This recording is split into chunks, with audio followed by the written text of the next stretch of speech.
दिल्ली विधानसभा का बजट सत्र आज से शुरू हुआ है। दिल्ली के उपराज्यपाल नजीब जंग के अभिभाषण के साथ इस सत्र की शुरुआत हुई। 28 मार्च को केजरीवाल सरकार बजट पेश करेगी। परंपरा के मुताबिक जंग ने केजरीवाल सरकार की उपलब्धियां गिनवाई। जंग को केंद्र ने नियुक्त किया है, लेकिन लटके बिलों को लेकर उन्हें भी सरकार पर निशाना साधना पड़ा। करीब एक साल पहले दिल्ली के लोगों ने मेरी सरकार को अपना विश्वास व्यक्त किया।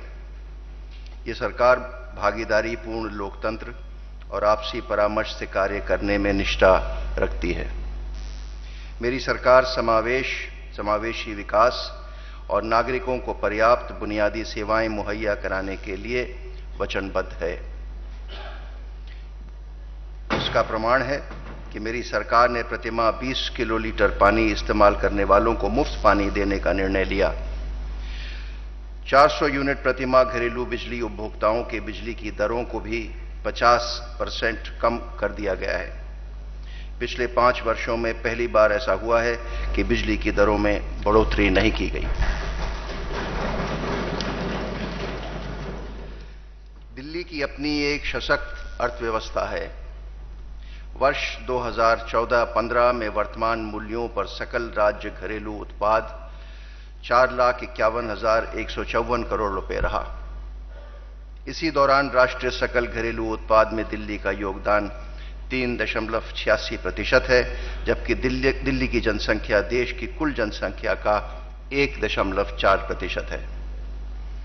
देश के अन्य महानगरों की तुलना में दिल्ली की जनता का केंद्रीय करों में महत्वपूर्ण योगदान है और आकलन यह दर्शाता है कि यह योगदान 1,30,000 करोड़ रुपए से अधिक है, जबकि केंद्रीय करों में दिल्ली का हिस्सा वर्ष 2001-2 से केवल 325 करोड़ रुपए पर स्थिर है।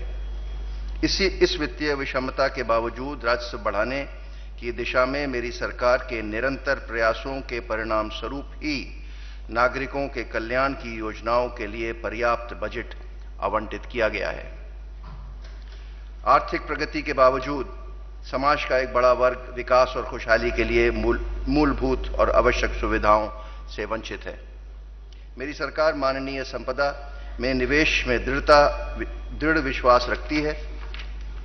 इसलिए शिक्षा और स्वास्थ्य क्षेत्र को सर्वोपरि मानते हुए पिछले वर्ष के बजट में इन क्षेत्रों में अभूतपूर्व राशि आवंटित की गई और इन क्षेत्रों में अनेक नए कार्यों की शुरुआत की गई है।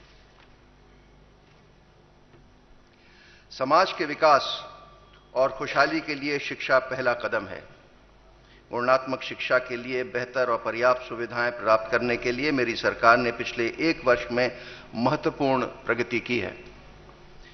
25 नए स्कूल भवनों का निर्माण कार्य चल रहा है। स्कूलों में 7,279 अतिरिक्त क्लासरूम और 700 शौचालय बनाने की स्वीकृति प्रदान की जा चुकी है। 4 खाली प्लॉटों पर स्कूल भवन के निर्माण का प्रस्ताव अनुमोदित कर दिया गया है। करीब 50 ग्राम सभाओं में खाली जमीन की पहचान कर ली गई है, जिन्हें नए स्कूल बनाने के लिए शिक्षा निदेशालय को आवंटित किया जाएगा। 205 स्कूलों में नए पानी के कनेक्शन की स्वीकृति दिल्ली जल बोर्ड को प्रदान की गई है, जिनमें पानी के कनेक्शन नहीं थे।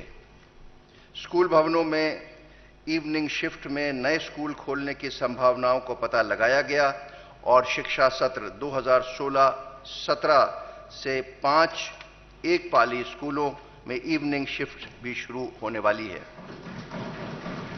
सभी सरकारी स्कूलों में सुरक्षा बढ़ाने तथा जिम्मेदारी सुनिश्चित करने के लिए सीसीटीवी कैमरा लगाए जा रहे हैं।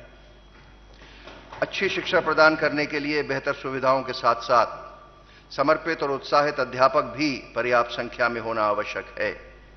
यदि एक अध्यापक की कक्षा में 80 से 100 विद्यार्थियों को पढ़ाना होगा तो स्वाभाविक रूप से शिक्षा का स्तर में गिरावट आएगी।